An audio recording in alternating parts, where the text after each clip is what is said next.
नमस्कार दोस्तों, कथा वाचन में आप सभी का स्वागत है। इस वीडियो में हम आपको विजया एकादशी की कथा बताएंगे। लेकिन इससे पहले अगर आपने अभी तक इस चैनल को सब्सक्राइब नहीं किया है तो प्लीज़ इस वीडियो को लाइक और चैनल को सब्सक्राइब करना ना भूलें, ताकि हमारी आने वाली वीडियो की नोटिफिकेशन आपको समय से मिल सके।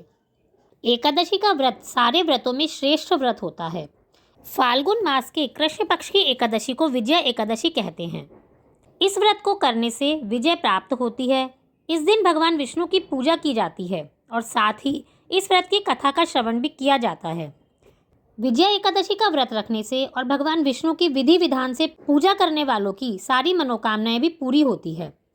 इस दिन लंका विजय के लिए भगवान श्री राम ने भी विजया एकादशी के दिन समुद्र किनारे पूजा अर्चना की थी और रावण के ऊपर अपनी विजय प्राप्त की थी। एकादशी के व्रत पर कथा का पाठ करना चाहिए। इस व्रत की कथा के श्रवण करने से और पढ़ने से सारे पाप नष्ट हो जाते हैं और वाजपेयी यज्ञ का फल भी मिलता है। एकादशी के व्रत के नियम और एकादशी के व्रत की उद्यापन विधि जानने के लिए आप ऊपर दिए गए आई बटन पर क्लिक करके इन दोनों वीडियो को जरूर देखें। एकादशी के व्रत पर कथा का पाठ करने से इसकी पूजा का फल 3 गुना ज़्यादा मिलता है। आइए जानते हैं कि क्या है विजया एकादशी के व्रत की कथा। एक बार धर्मराज युधिष्ठिर बोले, हे जनार्दन, फाल्गुन मास के कृष्ण पक्ष की एकादशी का क्या नाम है और उसकी क्या विधि है? कृपा करके आप मुझे बताइए। श्री भगवान बोले, हे राजन, फाल्गुन मास के कृष्ण पक्ष की एकादशी का नाम विजया एकादशी है। इसके व्रत के प्रभाव से मनुष्य को विजय प्राप्त होती है। यह सब व्रतों में उत्तम व्रत है। इस विजया एकादशी के महात्म्य के श्रवण व पठन से समस्त पाप नाश को प्राप्त हो जाते हैं। एक समय देवर्षि नारद जी ने जगतपिता ब्रह्मा जी से कहा, महाराज, आप मुझसे फाल्गुन मास के कृष्ण पक्ष की एकादशी का विधान कहिए। ब्रह्मा जी कहने लगे कि हे नारद, विजया एकादशी का व्रत पुराने और नए पापों का नाश करने वाला है। इस विजया एकादशी की विधि मैंने आज तक किसी से भी नहीं कही। यह समस्त मनुष्यों को विजय प्रदान करती है। त्रेता युग में मर्यादा पुरुषोत्तम श्री रामचंद्र जी को जब 14 वर्ष का वनवास हो गया था, तब वे श्री लक्ष्मण और सीता जी सहित पंचवटी में निवास करने लगे। वहां पर दुष्ट रावण ने जब सीता जी का हरण किया, तब इस समाचार से श्री रामचंद्र और लक्ष्मण अत्यंत व्याकुल हुए और सीता जी की खोज में चल दिए। घूमते घूमते जब वे मरणासन जटायु के पास पहुंचे तो जटायु उन्हें सीता जी का वृतांत सुनाकर स्वर्गलोक चला गया। कुछ आगे जाकर उनकी सुग्रीव से मित्रता हुई और बाली का वध किया। हनुमान जी ने लंका में जाकर सीता जी का पता लगाया और उनसे श्री रामचंद्र जी और सुग्रीव की मित्रता का वर्णन किया। वहां से लौटकर हनुमान जी ने भगवान राम के पास आकर सब समाचार कहे। श्री रामचंद्र जी ने वानर सेना सहित सुग्रीव की संपत्ति से लंका को प्रस्थान किया।